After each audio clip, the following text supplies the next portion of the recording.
की अपने पे तो खूब सारी कहानियां है कि जब बाबूजी घोड़ी लेके वहां अमरकोट पहुंचे तो ये तो घोड़ी नाचे। पहले क्या बींद वाली घोड़ी को नचाने का बड़ा रिवाज था कि दूल्हा जिस घोड़ी पे बेचता उसको नचाया जाए, और दूल्हे खुद अच्छे घुड़सवार हुआ करते, नचा दिया करते। आजकल तो दूल्हा चलते तो त्योहाड़े आते हैं, है ना। तो आजकल तो दूल्हे को घोड़ी पर बिठा कर तकड़ी पकड़ ले और दो इधर चलते हैं और दो इधर चलते हैं, ये कहीं डगमगा के गिर ना जाए। तुम्हारे ढोल के धमाके पे मेरी केसर नाचेगी। वो केसर को नचाते नचा नचा केसर लगाम खींचते हैं, लगाम खींचते केसर अगले दोनों पैर हवा में उछाल देती है। बाबूजी आराम से उसके मारते हैं तो कहते वो अगले दोनों पैर जब हवा में उछालती है तो गढ़ के कंगूरे पे लगा देती है, जहां तोरण लगा हुआ तो उसके पास में अपने पैर टिकाती है दोनों। जब वापस पैर उतार रही होती है तो उसके खुर के प्रहार से ईंटें साथ में आ गई, ईंटें तोड़ के लाई वहां से वो। इस बार बाबूजी ने अमरकोट वालों की तरफ देखा, क्या हाल है। जन्म कहां पर हुआ? कोल्लू। जोधपुर रियासत के अंदर एक गांव पड़ता था, अब जिला भी जोधपुर ही लगता है। गांव का नाम क्या था? कोल्लूमठ। पिताजी का नाम क्या है? धांधल जी। क्या नाम है? सुनिए मेरी बात, हम आगे पढ़ेंगे। यहां मारवाड़ में, ये मारवाड़ स्टेट था, जोधपुर का दो या मारवाड़ स्टेट का दो। यहां पर एक राजा हुए थे जिन राजा का नाम था दूहड़। क्या नाम था राजा का? दूहड़ नाम करके एक राजा हुए थे। राठौड़ वंश के राजा थे। मारवाड़ में कौन से वंश का शासन था? उन राव दूहड़ के छोटे भाई जो थे उनका नाम क्या था? धांधल। क्या नाम था?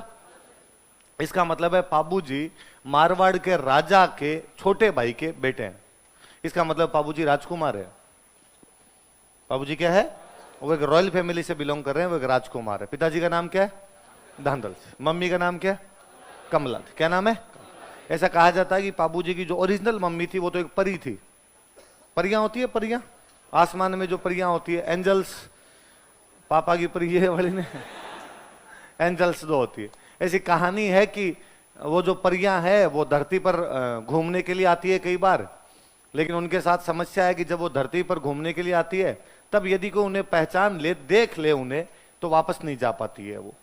इसलिए अक्सर वो रात को धरती पर उतरती है, क्योंकि रात में धरती के सारे लोग सो जाते हैं और रात को उतर के नाइट वॉक करके चली जाती है अपनी। तो एक बार ऐसी कोई एक अप्सरा रात को धरती पर आ रही थी, गलती से उसका हेलीकॉप्टर लैंड कर गया जोधपुर की तरफ। उतरना कहीं ढंग की जगह होगा, यहाँ तो क्यों ही आती गर्मी के अंदर।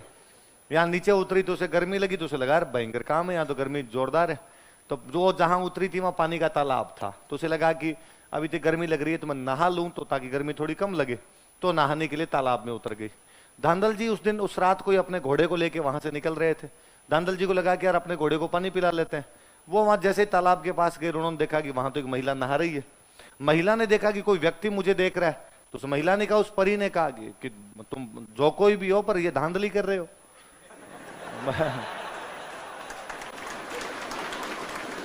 ऐसे नहाते हुए तो नहीं देखना चाहिए। और फिर वो उसने कहा कि पर इससे भी बुरी समस्या ये है कि मैं परी हूं और मेरे साथ ये है कि यदि मुझे कोई इस प्रकार देख लेता है यहाँ पे धरती पे तो वापस नहीं जा पाती, तो मेरी तो शक्तियां समाप्त होगी, मैं वापस कैसे जाऊंगी। और धांधल जी ने कहा कि किसने कहा वापस जाना है? धांधल जी महाराज ने लगभग घुटनों के बल बैठते हुए कहा कि विल यू मैरी मी। परी के पास भी कोई चांस दूसरे थे नहीं, तो परी ने कहा भाई ठीक है, पर उसने कहा मेरी दो शर्तें हैं कि एक तो मेरे से शादी के बाद मेरा महल अलग से होना चाहिए। धांधल जी ने कहा ठीक, कोई बात। राजा थे, राजा के भाई थे, तो महल अलग हो जाएगा, तुम्हारा अलग से कमरा बनवा देंगे, तुम्हारा अलग से घर बनवा देंगे। एक उस महल में बिना मेरी परमिशन की कोई भी आना नहीं चाहिए। कहा ठीक। का तुम भी नहीं? कहा ठीक। अब धांधल जी ने उस परी से शादी की, उसके लिए अलग महल बनवा के दिया, वहां पर वो परी रहा करती। जो कोई भी उस महल में जाता वो पहले परी से परमिशन लेके जाता। समय के साथ में उस परी के एक बेटा हुआ। बेटे का नाम क्या रखा गया? तो कहते बाबूजी बेहद सुंदर थे। अपने जितने लोक देवता इनमें सबसे सुंदर कोई लोक देवता हुए थे वो कौन थे? मम्मी भी चले गए, सकल मम्मी भी चलेगी, धांधल जी भी जाते तो क्या ही सुंदर होते। मारवाड़ का आदमी काला कोजा भूंडा ही हो, क्या ही सुंदर होते, पर मम्मी की तरफ चले गए, रंग रोगन वैसे नैन नक्श उधर ही चले गए होंगे, तो थोड़े फूट रहे हुए बाबूजी। अब एक दिन धांधल जी को लगा, जब बेटा हो गया, थोड़ा बड़ा हो गया बाबूजी, तो लगा कि यार ये क्या तरीका है, ये मेरे से पूछ के आओ, महल में से कोई नहीं जा सकता। और एक दिन धांधल जी बिना परमिशन के चले गए, देखते हैं यार ऐसा क्या है महल में। और जैसे वो महल में घुसे, उन्होंने देखा कि वहां परी तो थी नहीं, वहां एक शेरनी बैठी हुई थी और पाबू उसका दूध पी रहा था। और उनको लगा ये भयंकर कोतक है। और शेरनी ने जैसे ही धांधल जी को देखा, हाथों हाथ वो कन्वर्ट भी वापस परी में, और उसने कहा इसी दिन के लिए मैंने मना किया था।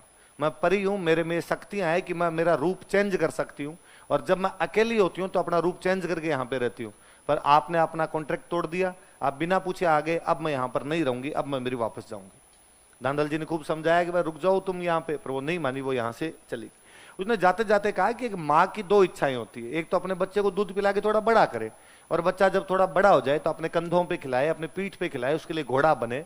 लेकिन अब ये इतना बड़ा तो हो गया कि मैंने दूध तो पिला दिया इसको, लेकिन इतना बड़ा भी नहीं हुआ कि इसको कंधे पे मैं पीठ पे खिलाती इसको, अब तुम जानो तुम्हारा काम जाने।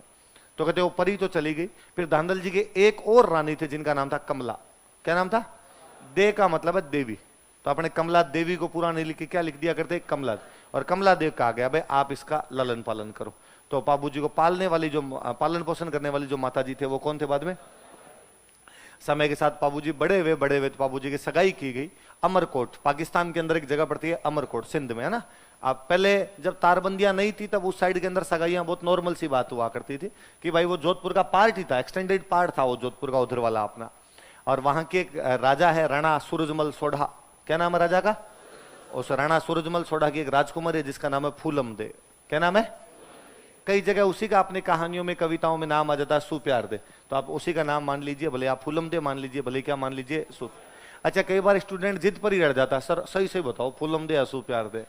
मैं कहता हूँ यार नाम तो फूलम दे ही था पर कई कई जगह सुप्यार दे मिल जाता है। फिर स्टूडेंट के वो जैसे ये अभी पूछ रहा था कि ऐसा हो जाए तो वाली समस्या रहती है कि दोनों ऑप्शन में आ गए तो मैं यार कुछ ही कर लेना तेरे हिसाब से देख लेना। अरे सर फिर मैं कहता हूँ यार आते नहीं है, दोनों ऑप्शन में नहीं आते। नहीं सर फिर भी नहीं आएंगे ऑप्शन में, पर आप तो बताओ सही नाम क्या था? फूलम देता है सुप्यार देता। तो मुझे लगता है नाम तो फूलम दे रहा होगा। कभी बाबूजी ने गीत गाया होगा कि दे दे प्यार दे प्यार दे, अच्छा प्यार दे सुप्यार दे, है ना। तो बाद में एक नाम और सुप्यार दे पड़ गया, बाकी नाम क्या था उनका? फूलम दे नाम रहा होगा। बाबूजी के दो खास दोस्त था एकदम, चांदा और डामा। क्या नाम है? भील जाति के दो भाई है। कहते हैं कि भील गुजरात से आए थे, गुजरात का राजा इनको मारना चाहता था, ये पाबूजी के पास आ गए थे, पाबूजी ने इनको शरण दी थी, पाबूजी ने इनको बचाया था, तो बाद में ये पाबूजी के साथ रहा करते थे। पाबूजी के दोनों खास दोस्त थे। पाबूजी के पास एक घोड़ी है और उस घोड़ी का नाम क्या है? क्या नाम है? कैसर। उसकी जो मेयर है उनकी जो घोड़ी है उसका नाम क्या था? कैसर।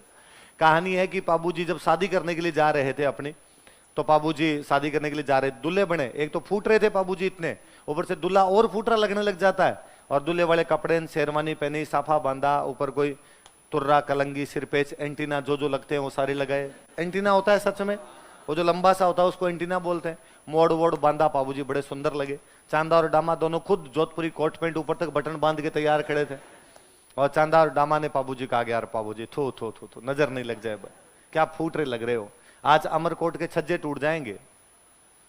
अमरकोट के पहले गांव के अंदर रिवाज हुआ करता था कि जब बारात जाया करती थी ना, तो महिलाएं घरों की छतों पर चढ़ चढ़ के देखा करती।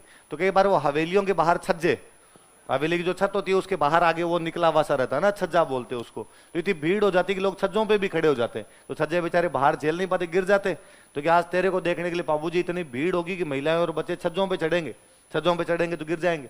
और ये अभी तक भी फैशन है, गांव के अंदर महिलाएं छतों पे चढ़ चढ़ के बारात को देखती है, क्योंकि गांव में पर्दा प्रथा और होती है। तो आप भाई देखे कैसे ऊपर चढ़े, तो आपको घूंघट तो रखना पड़े। फिर महिलाओं ने दूरबीन बना रखी है ना, घूंघट को थोड़ा ऊंचा लिया, दूरबीन बनाई अपने, वहां से देख लेती है। ये बड़ा मामला सही है तुम्हारा एकदम। तो कब बाबूजी आपके लिए छज्जे टूटेंगे आज? तो पर चांदा डामा ने कहा पर बाबूजी बाकी सब कुछ अच्छा है अपने पास, पर यार अपने पास घोड़ी अच्छी नहीं है, और दूल्हे के पास में घोड़ी अच्छी नहीं हो तो बेटा मजा ही नहीं है। तो बाबूजी ने कहा यार अब घोड़ी तो जो अपने पास है वही रखनी पड़ेगी, अपने जो अस्तबल में जो घोड़े हैं उनमें से कोई लेनी पड़ेगी, नहीं तो कहां से लाए आप अचानक। तो उन्होंने कहा अपने गांव के अंदर एक महिला है, उनका नाम था देवल। क्या नाम था? देवल नाम की एक महिला थे, और कहा वो जो देवल नाम की महिला है उनके पास एक बहुत अच्छी घोड़ी है, और घोड़ी का नाम क्या था उसका? और यदि देवल अपनी केसर कालमी दे दे अपने को तो मजा आ जाए बाबूजी। फिर यार उसके ऊपर आप क्या तो लगोगे, क्या जमोगे यार उसके ऊपर। तो बाबूजी ने कहा देख लो, मांग के देख लो। चांदा और डामा गए देवल के पास, और देवल को जाकर कहा कि माँ देवल बाबूजी दूल्हे बने हुए हैं, बारात जा रही है, घोड़ी अच्छी नहीं है, आपकी केसर कालमी दे दो तो और सुंदर लगेंगे, मारवाड़ की लाज बचेगी, राठौड़ों की लाज बचेगी। देवल ने कहा कि बात तो तुम्हारी सही है, दूल्हे को तो किस बात के लिए मना किया जाए, उसमें भी पाबू जैसे राजकुमार को तो कौन ही मना करे। पर समस्या दूसरी है, मेरे पास खूब सारी गायें हैं, और मेरी गायें जब चरने के लिए जाती है तो गायें चराने वाला मेरी घोड़ी लेके जाता है। पहले के टाइम में गायों की लूटपाट बहुत हुआ करती थी, गायों को लूट के ले जाया करते थे। गाय धन था उस टाइम में, इसलिए आज भी बोलते हैं गोधन, है ना। आप कभी नहीं सुनोगे भैंस धन, बकरी धन, पर गायों के लिए आज भी क्या से गोधन है भाई, गोधन है। तो भाई गाय क्या हुआ करती थी, धन हुआ करती थी। तो कि मेरा जो गवाला है वो घोड़ी लेके जाता है साथ में, कल को खुदा ना खास्ता कोई लूटपाट हो जाए गायों के साथ में, गायों को चुरा के कोई लेके चले जाए, तो यदि घुड़सवार होगा तो फटाफट गांव में आगे बता तो देगा कि भाई गायों की लूटपाट हो गई, पीछे से गांव वाले सेना लेके जाएंगे, हथियार लेके जाएंगे, गायें छुड़वा के लेके आएंगे। और यदि घोड़ी नहीं हुई पास में तो पैदल पैदल आएगा, तब तक तो पता नहीं लुटेरे कहां के कहां चले जाएंगे। इसलिए प्लीज चांदा और डामा सॉरी, लेकिन मैं घोड़ी तो तुम्हें नहीं दे सकती। वो दोनों आए, उन्होंने पाबू जी को आ गया, पाबू जी वैसे तो देवल ने मना कर दिया, पर हमें लगता है यदि एक बार आप खुद ट्राई करके देखो तो थोड़ा ठीक रहे, आपके प्रति थोड़ा सॉफ्ट कॉर्नर ही था उनका। तो पाबू जी खुद गए और पाबू जी ने जाकर, माँ देवल आप एक बार ब्याह ब्याह के लिए घोड़ी दे दीजिए, शादी शादी के लिए घोड़ी दे दीजिए, मैं जल्दी आके आपकी घोड़ी वापस दे दूंगा। देवल हंसे, देवल ने हंस के कहा पाबू बारातें कब जल्दी आती है, बारातें आने में जाने में टाइम लगता है भाई। अमरकोट घोड़ों पे जाते टाइम लगता, फिर वापस आने में टाइम लगता, फिर पहले बारातें महीने महीने रुक जाती थी, और राजा महाराजाओं की बारातें तो अक्सर रुका करती थी। मतलब इसमें कोई बड़ी बात नहीं, आप तो अपने दादाजी से जाके पूछ लेना, उनकी बारात भी पक्की 3 दिन रुकी होगी, है ना। 3 दिन वाला तो फैशन अपने मतलब ये 3 पीढ़ी पहले तक ही था कि बारातें 3-3 दिन तक रुका करते। कारण भी था, दूर तक जाते हैं तो पशु थक जाया करते, तो वापस बेचारा हाथों हाथ पशु को लेकर रवाना कैसे हो उसको, तो 2-3 दिन का रेस्ट देते, और रेस्ट देके कहते भाई अब चल लेते हैं, ठीक। फिर कोई जोर भी नहीं आता था, बारात में ज्यादा लोग भी नहीं जाते थे, 20-25 10-15 लोग जाया करते थे। ज्यादातर तो गांव की बारातों में आदमी जाते 5-7 आदमी जाते, एक बीन होता, 4 एक आदमी और होते, 5 ऊंट लिए चले जाते, लेके आ जाते। तो पहले तो गांव में बारात में उसी को लेके जाते थे जिसके पास ऊंट होता, बारात में जाता ही होता। इसलिए गांव में आज भी कह देते हैं, अरे हमको कौन बारात में लेके जा रहा था, ऊंट को लेके जाते थे। तो माने कौन पूछे, ऊंट ने पूछे, हमें कौन पूछ रहा था, किसको पूछा करते थे। तो पहले 3 दिन वाली बारात का तो बहुत सिंपल सा सीन हुआ करता था कि 3 दिन तो जाया करते थे। ये तो 3 दिन, और लोग बड़ा आज भी बड़े गर्व के साथ बताते हैं कि साहब फलान जी की बारात गई थी, 6 टाइम रोटी खा के आए, 6 टाइम रोटी खा के, मतलब कितना दिन रुके। तो वो तो मैं आज से कुछ 4-5 साल पहले की बात होगी। ये अपने जोटवाड़ा खातीपुरा में यहाँ पे साफों की दुकान है ना, तो एक बार कोई शादी ब्याह के लिए हम साफे लेने के लिए गए हुए वहां पे, तो मैं और मेरे एक दोस्त और वो वहां पे साफा खरीदे।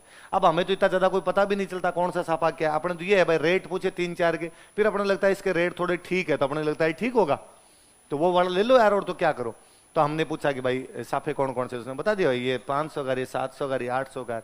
हमें लगा यार 700 वाला ठीक ठीक सा है तो दे दे यार, आ जाएगा पूरा आ जाएगा, सेट है कि हाँ सेट है। तो वहां पे एक दंपति बैठे हुए, वृद्ध सज्जन बैठे हुए, मतलब 60-65 के आसपास में उन वृद्ध सज्जन की उम्र होगी, उनकी पत्नी साथ में और उनका बेटा साथ में। बेटे की शादी, बेटा फौज में लगा हुआ, तो फौजी छुट्टी आया हुआ, उसकी शादी होने वाली, तो उसको साथ बिठा रखा। और वो जो साफे को मतलब एकदम यूं कर करके देखेगा, इधर देखेगा, इधर देखे, साफे के अंदर देखे भाई इसके अंदर कोई छेद वगैरह तो नहीं हो रखे हो, धागे बाहर तो नहीं निकल रहे हो इसके। दुकानदार को पूरा एकदम वैसे, फिर कहे ये दे दे, ये वाला साफा दे दे। तो दुकानदार ने कहा आगे से कि शादी है क्या, हाँ हाँ ये फौजी है हमारे, छोटा ही छोटा ये है, इसकी शादी है। तो कहा तो ये साफा तो ब्याह वाले दिन बांध लेगा, उस रात बांध लेगा, फेरे वाली रात। अगले दिन कौन सा साफा बांधेगा वो दिखाऊं। तो उनका अगले कौन से दिन है आजकल, आजकल फेरे वे हाथों हाथ बारात को कर देते हैं रवाना, तो अगले दिन बांधने की जरूरत ही कहां पड़ती है। ये तो हमारा टाइम था, मेरी बारात गई थी, 5 खिचड़ी खा के आए थे, 5 खिचड़ी मतलब 5 टाइम का खाना था। तो मैं पहले नोटिस कर रहा था, वो बात कर रहे थे तो हमारा ध्यान भी उधर ही था उनकी तरफ। तो वो जो उनकी पत्नी थे वो घूंघट निकाले एकदम चुपचाप बैठे हुए थे, किसी मामले में हाँ ना कुछ ही नहीं। ऐसे ग्रामीण महिलाएं होती है वैसे घूंघट निकाल के अपने पति के साथ चुपचाप बैठी हुई एकदम, ना पति कुछ पूछ रहे हैं ना वो कुछ बता रही है, बस साथ में लाई हुई है कि तू भी साथ में चल ले, बाकी कोई रोल उनका नहीं। तो चुपचाप संभ्रांत तरीके से एकदम बैठे हुए थे।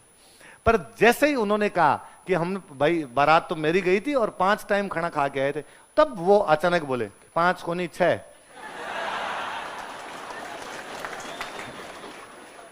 तो मैं उनकी तरफ देख के मैं बाबू 6, तो वो थोड़े खुले और उन्होंने कहा हाँ बेटा 6 खा के आए थे, बाप की 1 रोटी और लगी थी, ये 5 कैसे बता रहे हैं। मेरे पिताजी ने 6ठे टाइम को और खिलाया था ये। तो उन्होंने कहा हाँ हाँ 6 मान लिया, ऐसे तो आते टाइम रास्ते के लिए भी दी थी तो वो भी गिना देती हूँ, तो अगर दी थी तो फिर गिनाऊंगी।